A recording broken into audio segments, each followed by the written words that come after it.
পৃথিবীতে আমরা যতদিন বেঁচে থাকি ঠিক ততদিন দেখবেন বিভিন্ন সময়ে বিভিন্ন মানুষের সাথেই আমাদের সাক্ষাৎকার হয় এবং বিভিন্ন ধরনের সম্পর্ক তৈরি হয়।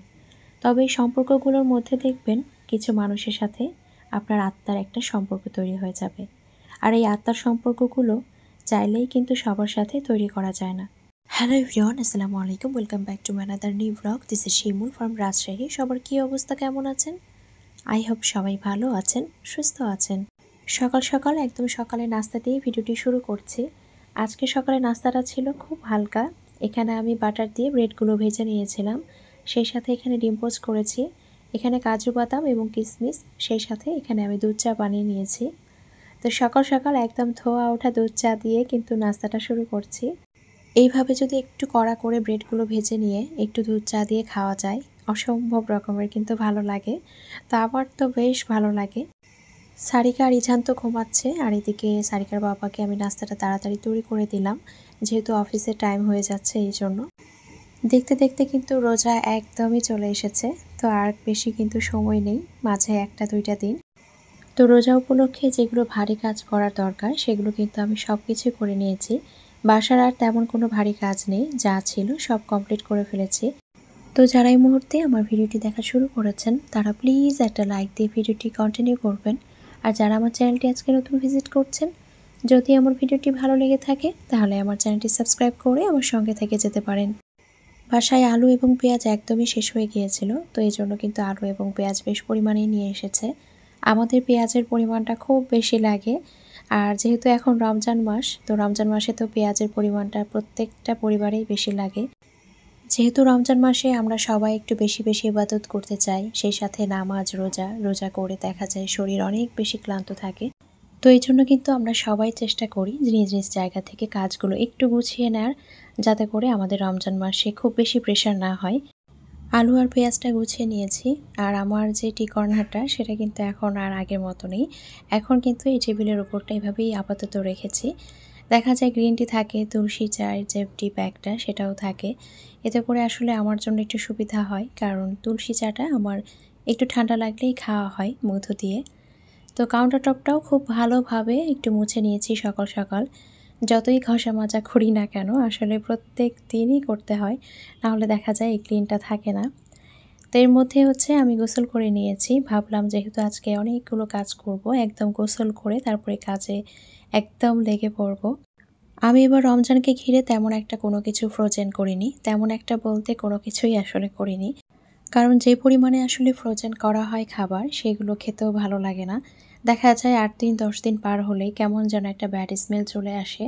তো আমি এমনিতেই আসলে ফ্রিজের খাবার খুব কমই খাই। দেখা যায় আজকের তরকারি পরের দিন খেতেই চায় না। তো এই জন্য কোনো কিছুই এবার বাড়তি করে এক্সট্রা যে ঝামেলা সেটা নিয়ে নিই।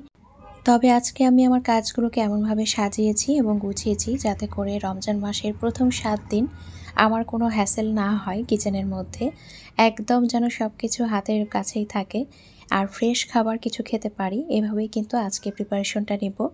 এখানে আমি বেশ কিছু পরিমাণে টমেটো ধুয়ে নিয়ে একটা সাইডে রেখে দিয়েছি। এর পরবর্তীতে আমি এখানে শসা এবং লেবুগুলোকে ধুয়ে নিব। তো আজকে যত কিছুই আমি ফ্রিজে রাখবো সব কিছু একটু সুন্দর করে ধুয়ে তারপরে কিন্তু ফ্রোজেনটা করব, যাতে করে খাবারগুলো কোনোভাবে নষ্ট না হয়ে যায় বা পচে না যায়। শসা দেখা যায় আমার বাসায় কিন্তু 3 থেকে 4 দিনের বেশি থাকলেই কেমন যেন একটা কালার চলে আসে। ফ্রিজে রাখা হয় তারপরেও কিন্তু এমনটা হয়। তো শসা আর লেবুটাও একটা সাইডে রেখে দিয়েছি। এখন বেশ কিছু পরিমাণে আদা আনিয়ে নিয়েছি। আদাটাও শেষ হয়ে গিয়েছিল। তো আদা দেখা যায় খিচুড়ির মধ্যে দেয়া হয়, আবার মাঝে মাঝে তো লাল চা খাওয়াই হয়। রোজা রমজানের দিনেও কিন্তু মাঝে মাঝে দেখা যায় ইফতারের পরে চাটা খাওয়া হয়। আমার যেহেতু মাঝে মাঝেই সমস্যা হয়ে যায় ঠান্ডার, তো এই জন্য চেয়েছি যে একদম সুন্দরভাবে বেশ কিছু আদা ক্লিন করে ফ্রিজে রেখে দিব। তো আমি এখানে ব্রাশ দিয়ে একটু এভাবে ময়লাগুলো ধুয়ে নিলাম। এখন এগুলোকে ধুয়ে একটু পানিটা ঝাড়া দিয়ে আমি বেলকুনিতে প্রায় 1 থেকে 1.5 ঘন্টা রেখে দিব। এতে করে আদার যে পানিটা লেগেছে এটা কিন্তু সুন্দরভাবে শুকিয়ে যাবে। আর এদিকে আমি আদা রসুন, সেই সাথে পেঁয়াজের পেস্ট, এগুলো কিন্তু এভাবে কিউব কিউব করে রেখে দিয়েছি। আদা রসুন বেশ পরিমাণে পেস্ট করে রেখেছি, তবে এভাবে রাখার কারণ অনেক সময় আমার সাথে এমনটা হয় যে রান্না করব ওই সময় কিন্তু আদা রসুনের পেস্ট হোক বা এমনি মশলা হোক বের করতে ভুলে যাই। তো এটা কিন্তু এমনি সময় হলে দেখা যায় মশলাটা একটু দেরি করে বের করলাম, হয়ে গেল। কিন্তু রমজান মাসে যেটা হয়, আমরা তো রান্না এবং যে ইফতারের প্রিপারেশনটা একসাথেই নিই। তো এই ক্ষেত্রে কিন্তু কাজের ১ মিনিট দেরি হওয়া মানে আমাদের অনেক দেরি হয়ে যাওয়া। তো এই ধরনের সমস্যায় যেন পড়তে না হয়, এইজন্যই কিন্তু এভাবে আমি রেখে দিলাম। তো এগুলো এখন আমি সুন্দর করে জিপলক ব্যাগে ভরে তারপরে কিন্তু এটা আমি ডিপ ফ্রিজে রেখে দিব। ওইদিকে আমি যে শসা এবং টমেটোগুলো রেখেছিলাম ওগুলো কিন্তু সুন্দর করে আমি একটা রুমাল দিয়ে মুছে নিয়েছি। এখানে বেশ কিছু পরিমাণে আমি রসুনের কোয়া করে নিয়েছি এভাবে। রসুন কিন্তু প্রত্যেক দিনই দেখা যায় আমার যে ফরিদা আপা আছেন উনি কিন্তু কেটে দেয় যখন যেদিন যে রান্নায় লাগে। তবে এইভাবে রেখে দিলাম যাতে করে কোনোদিন যদি উনি মিস দেয়, কারণ উনি তো প্রায় বাদ দেয়। আবার অনেক সময় এমনও হয় যে আমি বলতেও ভুলে যাই। তো এই ধরনের সমস্যার সম্মুখীন থেকে বাঁচার জন্যই কিন্তু এভাবে আমি রসুনের কোয়াগুলো একটা কাচের জারে করে রেখে দিলাম। এভাবে যদি ফ্রিজে রাখা যায় তাহলে কিন্তু অনেক দিনই ভালো থাকে। এরপরে হচ্ছে আমি কাঁচামরিচও এভাবে সুন্দর করে নরমাল ফ্রিজে সংরক্ষণ করব। তো এভাবে কিন্তু আমি একটা টিস্যু দিয়ে তারপর রেখে দেব। এটা আসলে আমরা এখন প্রায় সবাই করি। আর এভাবে রাখলে কিন্তু মরিচটা অনেক দিন ভালো থাকে। তো মরিচও আমার একদম শেষ হয়ে গিয়েছিল, এজন্য মরিচটাও কিন্তু সুন্দরভাবে আমি এভাবে রেখে দিলাম। এইভাবে মরিচ রাখলে কিন্তু নরমাল ফ্রিজে অনেক দিন পর্যন্ত ফ্রেশ থাকে। এখন আমি শসাগুলোকে সংরক্ষণ করব। তো শসা সংরক্ষণ করার জন্য আমি প্রথমেই কিন্তু একটা টাওয়াল নেব। তো বক্সে একটা টাওয়াল রেখে তারপরে হচ্ছে যে শসাগুলো আমি ধুয়ে রেখেছিলাম ওগুলো কিন্তু সুন্দর করে মুছে নিয়েছি। মুছে নেওয়ার পরে এভাবে আমি টাওয়ালের মধ্যে রেখে দিব। রেখে দেওয়ার পরে ইচ্ছে করলে এটা আরও একটা টাওয়াল দিয়ে কিন্তু র‍্যাপ করা যায়, অথবা এভাবে যদি কিচেন টিস্যু দিয়েও রাখা যায় তাহলেও ভালো থাকে। এভাবে যদি শসা রাখা যায় তাহলে কিন্তু শসার যে উপরি ভাগটা এটা কিন্তু খুব সুন্দর ময়েশ্চার থাকে। আর দেখা যায় যে একদম কিন্তু শুকিয়েও যায় না, আবার কিন্তু পচেও যায় না।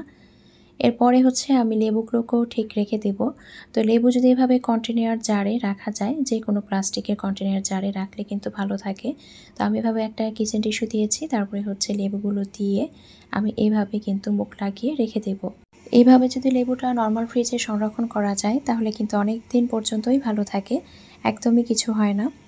এরপরে হচ্ছে যে আদাগুলো আমি সুন্দর করে ধুয়ে নিয়েছিলাম। এক্সট্রা যেহেতু কিছুটা কাদা থাকে, বালি থাকে, এজন্য কিন্তু ওভাবে ব্রাশ দিয়ে ধুয়ে নিয়েছিলাম।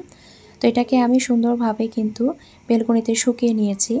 তো শুকিয়ে নেওয়ার পরে এখন এটাকে আমি একটা বক্সে রেখে দিব। তো বক্সের প্রথমে আমি একটা কিচেন টিস্যু দিয়েছি, এরপরে কিন্তু আমি আদাগুলো দিয়েছি। তো আদাগুলো দেওয়ার পরে আমি আবারও একটা কিচেন টিস্যু দিয়ে সুন্দরভাবে এটাকে ঢেকে তারপর ফ্রিজে রেখে দিব, একদম নর্মাল ফ্রিজে। দেখা যায় এভাবে রাখলেই কিন্তু অনেক দিন পর্যন্ত ভালো থাকবে। তো আসলে রমজান মাসটা একেকজন একেকভাবে কিন্তু চিন্তা করে, একেকজন একেকভাবে সাজিয়ে নেয় কাজগুলোকে। তবে এবার আমি আমার কাজগুলোকে আমার নিজের সুবিধা মতোই কিন্তু সাজিয়ে নিয়েছি, যেভাবে আমার সুবিধা হবে। তো যে জিনিসগুলো আমার খুব বেশি লাগে, যেগুলো আসলে আনলে আমার একটু ঝামেলা মনে হয়, সেই জিনিসগুলোই কিন্তু আমি সুন্দরভাবে আজকে ফ্রিজে রেখে দিব, যেগুলো আমার ২ দিন ১ দিন পর পর নিয়ে আসলে যাতে করে ঝামেলা পোহাতে না হয়। তো এইদিকে কিন্তু সারিকার স্কুলের টাইমও হয়ে গিয়েছে। তো যখন ওর স্কুলের টাইমটা হয়ে যায় তখন কিন্তু আমি বলি যে ওর টিফিনের টাইম হয়ে গিয়েছে, কারণ ওই সময় ওকে টিফিন তৈরি করে দিতে হয়। আমি যেহেতু জানতাম আজকে সকাল থেকে কাজের প্রেশারটা আমার একটু বেশি হবে, এজন্য সকালের নাস্তাটাও কিন্তু হালকা রেখেছি। সেই সাথে মেয়ের টিফিনের জন্য ব্যবস্থা করে রেখেছি, যাতে করে মেয়েকে একটা চটজলদি করে টিফিনের ব্যবস্থাও করে দিতে পারি। তো এখানে হচ্ছে আমি একটা চিকেন সসেজ ভেজে নিয়েছিলাম। তো এখানে ওকে আমি একটা হটডগ তৈরি করে দিলাম। তো এতেই কিন্তু সে মহা খুশি। এরপরে হচ্ছে আমি বেশ কিছু পরিমাণে পেঁয়াজ কিন্তু এভাবে ছুলে নিয়েছি। তো দেখা যায় পেঁয়াজ এবং রসুন এটা কিন্তু লাগেই। তো পেঁয়াজটা আমার বাসায় খুব লাগে, প্রত্যেক দিন কিন্তু কেটে দিয়ে যায় ১ বক্স করে। তো এভাবে কিছুটা রাখলাম এই জন্য যে মাঝে মাঝে যখন ডিম ভাজি করা হয় তখন কিন্তু আমি আসলে নিজেই কাটি একদম চিকন চিকন করে। তো সেই মুহূর্তে যেন খুব ঝামেলা পোহাতে না হয়, এই জন্য কিন্তু এভাবে কিছুটা পরিমাণে পেঁয়াজ আমি জারে রেখে দিলাম। অন্য সাইডে কিন্তু যে টমেটোগুলো আমি ধুয়ে রেখেছিলাম সেগুলোকে মুছে নিয়ে সুন্দর করে কিন্তু এভাবে বক্সে রেখে দিলাম। এভাবে যদি কিচেন টাওয়াল দিয়ে রাখা যায় তাহলে কিন্তু টমেটো অনেক দিন পর্যন্ত ফ্রেশ থাকে। তো টমেটো কিন্তু আমি এভাবে ২ বক্স রেখে দিয়েছি, আর সেই সাথে হচ্ছে এখানে কিছুটা ধনিয়া পাতাও রেখে দিলাম এভাবে টিস্যু দিয়ে।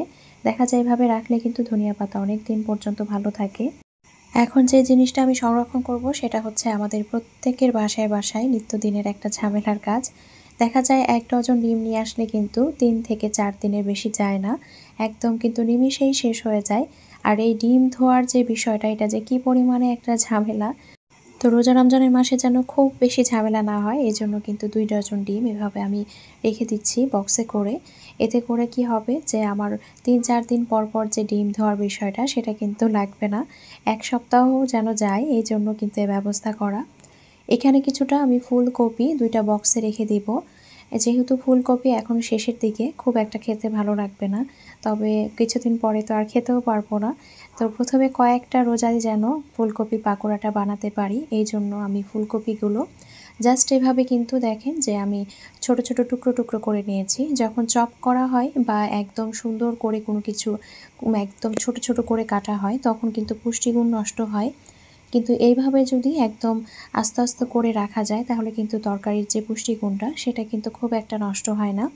তো প্রথম ১ সপ্তাহের জন্য যা প্রিপারেশন নেওয়া দরকার, সেটা কিন্তু আমি নিয়ে ফেলেছি। এখানে শসা, টমেটো, পেঁয়াজ, রসুন, ফুলকপি, আদা, এরপরে হচ্ছে ডিম, ধনিয়া পাতা, কাঁচামরিচ। তো এই কাজগুলো গুছিয়ে নেওয়ার ফলে কিন্তু প্রথম ১ সপ্তাহ আমার খুব বেশি দৌড়াদৌড়ি করতে হবে না এগুলোর পিছনে। যে ডিম ধোয়ার বিষয়টা কিংবা কাঁচামরিচ, শসা, টমেটো, এই যে এখানে আদা, এগুলো নিয়ে কিন্তু খুব একটা ঝামেলা পোহাতে হবে না। এগুলো কিন্তু আরামসে আমার ১ সপ্তাহ চলে যাবে। তো এইজন্য কিন্তু এই কাজগুলো আমি গুছিয়ে নিয়েছি। আর সবজির যে বিষয়টা বা মাছ মাংসের যে বিষয়টা, এটা কিন্তু এবার খুব একটা বাজার আমি করিনি। দেখা গিয়েছে প্রয়োজন মতো যতটুকু দরকার ১৫ দিনের মতোই বাজারটা করিয়ে নিয়েছি, যাতে করে ফ্রেশ ফ্রেশ আবারও ১৫ দিন পর আমি বাজারটা করিয়ে নিতে পারি। প্রতিদিনের যে বাজারের বিষয়টা থাকে, সেটা কিন্তু আলাদা। আর এখন যে জিনিসগুলো আমি করে নিয়েছি, যেগুলো আমার প্রত্যেক দিনেরই একটা ঝামেলা থাকে ২ দিন ১ দিন পর পর, তো সেই ঝামেলাটা এড়াতেই কিন্তু আজকের এই প্রিপারেশনটা বলতে পারেন আমি নিয়েছি। তো এটা হচ্ছে আমার সাপ্তাহিক একটা রুটিন বলতে পারেন। তো এই সাপ্তাহিক রুটিনটাই আমি করে নিয়েছি। অন্য সাইডে ছোলাটাও কিন্তু আমি সেদ্ধ করে রেখে দিয়েছি। তো ওটাও কিন্তু আমি ফ্রিজে রেখে দিব। তো ছোলাটা আমি খুব বেশি দিনের জন্য সেদ্ধ করিনি। দেখা গিয়েছে ৩ থেকে ৪ দিনের জন্য যেন হয় এরকমভাবে। আর আমার প্রত্যেকটা কাজে কাজে কিন্তু ইছান বাবা আছে। কারণ ও আসলে এখন আমাকে ছাড়া থাকতেই চায় না। এখন সবসময় কিন্তু কাছে এসে ঘ্যান ঘ্যান করে। ওর পাশে যেন বসে থাকি, ওকে একটু সময় দিই। তা আসলে মাঝে মাঝে খুব খারাপ লাগে যে এই সময়টাতে যদি বাচ্চাদেরকে সময় দিতে না পারি, কখন দিব। তা আসলে সংসারে কাজকর্মগুলো দেখা যায় সকাল থেকে এতটাই দৌড়ের উপর থাকতে হয় প্রত্যেকটা মেয়েকে, যে আসলে এই সময়টাতে আমরা কিন্তু এদিক ওদিক যে তাকাবো, এই সুযোগটাই থাকে না। আজকে আমি রান্নার খুব একটা ঝামেলা রাখিনি, কারণ আমি জানতাম যে আজকে আসলে আমার খুব ঝামেলা যাবে। তো এইগুলো ধোয়া, ঠিকমতো আসলে রাখা, ভিডিও করা, অনেকটাই কিন্তু সময় চলে যায়। তো আজকে মুরগি মাংস রান্না করব, আর এদিকে হচ্ছে ঢেঁড়স ভাজিটা করব। তো মুরগি মাংসটা এখানে আমি এই তো মশলা কষিয়ে তারপরে হচ্ছে দিয়ে দিচ্ছি। আর রান্নার আজকে তেমন কোনো ফুটেজও রাখিনি, যেহেতু খুবই সাদামাটা রান্নাবান্না আজকে। আমার গত ভিডিওতে মীরা অ্যান্ড ডটার থেকে মীরা সুন্দরী কমেন্ট করেছিল, আপু যে রান্নাগুলো করেছো এগুলো তো খেয়ে আমার বাবাটা থাকতে পারবে না, বাবাটার জন্য কি করেছিলে। তো আসলে খুব আমি হেসেছি যে ও জানে বা বুঝে গিয়েছে যে ওই ইছান কিন্তু সব কিছু খেতে পারে না। তো ওর জন্য আমি খিচুড়ি করেছিলাম। তো উত্তরটা আমি বলে দিলাম। আর ডালটা যেহেতু সকালেই রান্না করে রেখেছিলাম, মানে সেদ্ধ করে রেখেছিলাম, পরে শুধুমাত্র তেলে দিয়েছি। তো ইছানের জন্য অল্প করে এখানে ডাল করেছিলাম। তো এই ছিল আমাদের আজকের দুপুরের খাবার দাবার। তো এখানে আমি অল্প পরিমাণে সালাদটাও করেছিলাম। এখন ফ্রেশ ফ্রেশ কিন্তু এভাবে টমেটো আর শসা দিয়ে সালাদ খেতে খুব ভালোই লাগে। তো সব কিছুর পরও আলহামদুলিল্লাহ যে আমি আমার মতো করে যতটুকু চেয়েছি কাজগুলো গুছিয়ে নিয়েছি। আপুদের যেগুলো অর্ডারের ড্রেস ছিল, এরপরে হচ্ছে সেগুলো নিয়েই আমি বসেছি। তো এখানে চুন্ডির ড্রেসগুলো কিন্তু আপুদের বেশ পছন্দ হচ্ছে, সেই সাথে অর্গেন্ডি বাটিকের। তো এই অর্গেন্ডি বাটিকের ড্রেসগুলো এত পছন্দ হয়েছে, আমার আম্মাও কিন্তু একটা নিয়েছে, সেই সাথে আমিও একটা আমার নিজের জন্য রেখেছি। তারপরে হচ্ছে সারিকা কিন্তু স্কুল থেকে এসেছে, আর আমার মেয়েটা কিন্তু আমাকে যথেষ্ট পরিমাণে হেল্প করে। তো এখানে হচ্ছে রাগগুলো, সেই সাথে হচ্ছে ম্যাটগুলো আপুরা এত ভালো ভালো রিভিউ দিচ্ছেন আলহামদুলিল্লাহ। তো এগুলো কিন্তু একদম পিওর যে জুটের রাগ, সেগুলোই কিন্তু। এটা হচ্ছে একদম রাতের বেলা। আজকে রাতে কোনো ধরনের খাবার দাবারের আয়োজন করব না, আজকে জাস্ট হচ্ছে স্যুপ করব, আর সেই সাথে হচ্ছে চিকেন ফ্রাই করব। আমি এই ২টা দিন এত পরিমাণে পানি নাড়ার কাজ করেছি, যেহেতু শীত চলে গিয়েছে, শীতের কাপড় চোপড় ধোয়ার একটা বিষয় ছিল, সেই সাথে এই যে বাসার কিছু কাজ, সব কিছুই তো আসলে ক্যামেরাবন্দি করা হয় না। তো সেগুলো করতে গিয়ে আমার তো আসলে একদম নাজেহাল অবস্থা।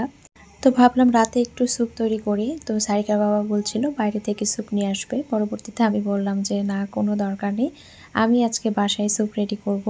তো এখানে প্যাকেটের যে স্যুপ থাকে সেগুলোই কিন্তু আমি 2 প্যাকেট নিয়েছি। আর এর সাথে শুধুমাত্র আমি মাশরুমটা অ্যাড করব।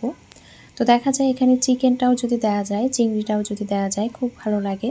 তবে আমার যেহেতু ঠান্ডার সমস্যা, অ্যালার্জির সমস্যা, যখন অ্যালার্জিটা বেড়ে যায় আমি কিন্তু তখন চিংড়িটা স্কিপ করি, যাতে করে চোখের যে অ্যালার্জিটা সেটা আমার বেড়ে না যায়।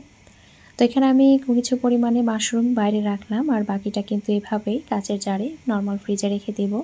এতে করে কিন্তু অনেক দিন পর্যন্ত এটা ফ্রেশ থাকবে, ভালো থাকবে। মাশরুম আমাদের বাসায় সবাই আমরা খুব পছন্দ করি। দেখা যায় আমাদের রাজশাহীতে কিন্তু একটা জায়গায় খুব সুন্দর ভাজা পোড়া করে, একদম আরটিএ মার্কেটের এই পাশে। তো সেখানে কিন্তু মাশরুমের চপ তৈরি করে। তো আমরা মাঝে মাঝেই যাই সেই ভাজা পোড়াগুলো খেতে। আমি আসলে সত্যি কথা বলতে রাস্তার ধারের যে খাবারগুলো, স্ট্রিট ফুড, এগুলো আমি খুব পছন্দ করি। খুব মানে খুব। তো আমার গ্যাসের সমস্যাটা কিন্তু এজন্যই বেশি হয়। তো আমি আসলে অনেক দিন ধরেই কিন্তু খাবার-দাবার বাইরের খুব একটা খাই না। বলতে পারেন ইজান হওয়ার পর থেকে। না হলে আগে প্রচুর পরিমাণে বাইরের খাবার খেতাম। এই ভাজা-ভুজি খাবার। তো আমার এত পরিমাণে গ্যাসের সমস্যা হয়েছিল। তো ভয়েই কিন্তু একবার আমি নিজে থেকে বাদ দিয়ে দিয়েছিলাম। এদিকে স্যুপটা হতে থাক আর এদিকে হচ্ছে আমি চিকেন ফ্রাই করে নিব। তো অন্থন করতে চেয়েছিলাম, পরে সারিকা বলল আম্মু চিকেন ফ্রাই খাবো। সারিকা আমি দুজনেই কিন্তু স্যুপের সাথে চিকেন ফ্রাই খেতে খুব পছন্দ করি, খুব ভালো লাগে। আসলে যে যেটা পছন্দ করে। তো এই জন্য হচ্ছে এখানে 3 পিস চিকেন ফ্রাই করব। ইছান কিন্তু এগুলোর কোনোটাই খাবে না, সেটা আমরা আগে থেকেই জানি। তো ওর জন্য হচ্ছে আলাদা করে কিন্তু আমি খিচুড়ি করে নিয়েছিলাম। তো এগুলো দেখে কিন্তু খুব এক্সাইটমেন্ট দেখাচ্ছিল যে সে অনেক খাবে। কিন্তু পরবর্তীতে যখন তাকে খাওয়াতে গিয়েছে সে বলে আমার পেট ভর। এখন কোনো কিছু না খেলেই বাহানা করে আর এভাবে বলবে যে আমার পেট ভর। তো এখন বড় হচ্ছে আর আস্তে আস্তে কিন্তু অনেক বুদ্ধি হচ্ছে, মাশাআল্লাহ। তো আসলে বাচ্চাদের এই জিনিসগুলো দেখতেই কিন্তু বেশি ভালো লাগে। তো স্যুপটা কিন্তু খুব টেস্ট হয়েছিল। আসলে এই প্যাকেটের স্যুপ দিয়েও কিন্তু সুন্দর করে বাসায় স্যুপ তৈরি করা যায়। এর মধ্যে মাশরুম দিয়ে, চিকেন দিয়ে, তারপরে চিংড়ি দিয়ে কিন্তু সুন্দর করে আসলে তৈরি করা যায়। কেউ ইচ্ছে করলে এর মধ্যে ভেজিটেবলটাও দিতে পারে। আমি মাঝে মাঝে গাজরটাও অ্যাড করি। তবে আমার কাছে মনে হয় ভেজিটেবলের চাইতে এভাবে যদি চিকেন বা মাশরুম দিয়ে করা যায় তাহলে কিন্তু ভালো লাগে। আমাদের মুসলমানদের জন্য এই রমজান মাসটা অনেক বেশি স্পেশাল। আমরা সবাই চাই বেশি বেশি ইবাদত করতে। আল্লাহ যেন আমাদের সবাইকে বেশি বেশি ইবাদত করার তৌফিক দান করে। তো আজকের ভিডিওটি এখানেই শেষ করছি। সবাই ভালো থাকবেন, সুস্থ থাকবেন, আমাদের জন্য দোয়া রাখবেন, আমার মায়ের জন্য দোয়া রাখবেন। দেখা যাবে নেক্সট কোনো ভিডিওতে। আল্লাহ হাফেজ।